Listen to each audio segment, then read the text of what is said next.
Tell us what's going on in your world. What is it that we should be focused on? And good to have you. Thank you, Hester. Benny Napoleon, ladies and gentlemen. How's everybody? My good friend Darnell White. Yes, sir. I'm happy to be here this morning, even though I have a very important day. This is the final debate of the mayoral election. Is going to be held tonight, live on Channel 7. So it's important that I be well rested and prepared for that event. But I did want to step out this morning and greet you and let you know how important this election is. This election is a defining moment for the city of Detroit. It will probably determine who will lead this city for the next few decades. And I think it's important that we have leadership that Detroit trusts and leadership that you have confidence in. And leadership that has the best interest of all Detroit at heart.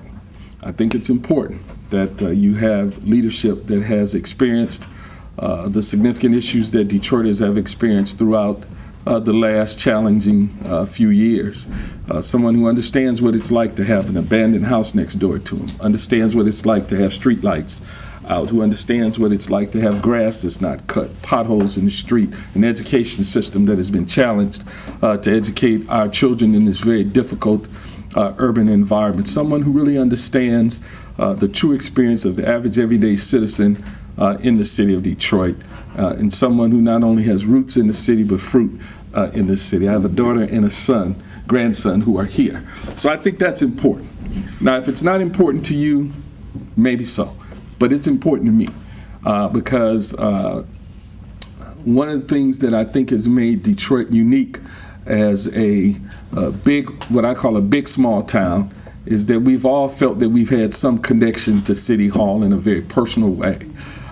And quite frankly, I think that's important for people to be able to say, I know something about my mayor. I know something about where he lived. I know something about where he went to school. I know where my mayor family grew up. I know where my mayor worships. I know people who know my mayor. I can pick the phone up and get in touch with the mayor. Throughout my career, I've lived that.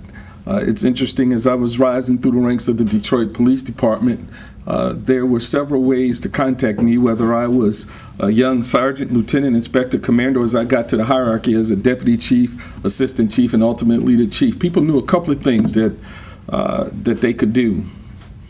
One, because I lived in the neighborhood, they could drive by my house and leave a note in the mailbox, and they know the chief or the assistant chief or the deputy chief would get it. And when you couldn't do that, they drive past the corner of Cortland and Monica and leave it with Miss Betty. And they knew that they knew for certain that I would get that message. And if all else failed, they could show up at Tennessee Baptist on Sunday morning and leave it with my daddy. That's right. That's right. That's the kind of leadership that you get when you get me. And that leadership, I've never shied away from that. I encourage people to do that because you need to have that kind of contact with your leadership. But not just that. I think that as Hester was talking, and I see there's a reporter here, and it's probably the first time anyone's really talked about this probably. But the press are the first people who asked the question about race in this mayor's race. They started the discussion. Were we ready for a white mayor? But it also prompted the discussion of, were we tired of black mayors? And that was a refrain that was, I think, hidden in that message. And I think we need to be cognizant of that. That prompted the discussion. And in a very significant way, in a very subtle way, I believe folks have tried to send that message out. But it should not be about race. For me, it's about residency. I believe you need leadership that understands this community fundamentally, what it's like to educate a child in this school system.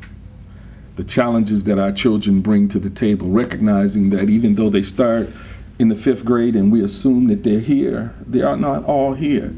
We have a significant difference in our children when they enter school. They may come in the same grade, but they may be like this. Right. And until we close that gap and recognize we have to address it, this child is going to wind up with a great education. This child is going to fall a victim to the system. And although the mayor doesn't have any significant formal role in education, I believe the mayor should be the biggest advocate for education that this community has ever seen, because that is the way out of poverty. My grandfather was a sharecropper with a 3rd grade education. My daddy was a sharecropper with an 8th grade education. They came here from a little town in Tennessee called Brownsville. And when they came to the north to work in the plant, one of the things they stressed to us is my dad went, after working at Budwell, every day he went to Northern and Eastern High School at night to get his high school diploma, to stress to us how important education was.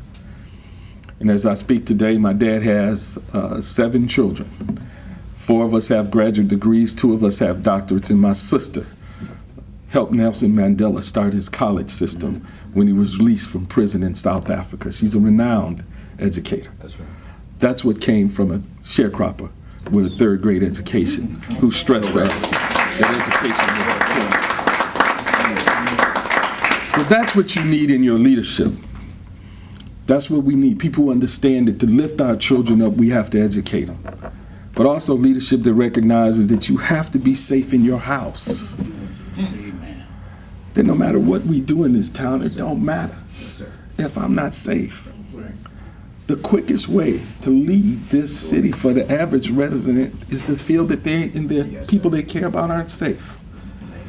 As much as I love my house, my daughter and my grandson live with me now. It was only supposed to be for a year, and it's going on 3. That's all right. I've seen that. We know that's I've seen that. Obviously, I've been too good to him. but I'm happy about that, to be real frank. But the fact is, the quickest way for me to leave, even in my capacity, was the day I felt that my children are not safe in my house, that my mother's not safe in her home.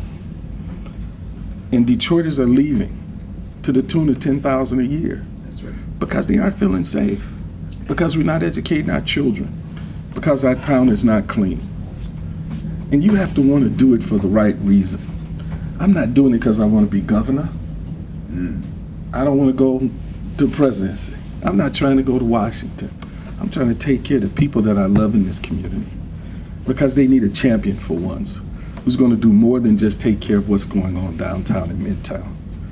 Somebody who's going to really care about what's going on in the rest of the town, who has felt their pain, who has lived their life. And that's why I'm running for mayor of the city of Detroit. Many Napoleon, ladies and gentlemen. Many Napoleon. Thank you.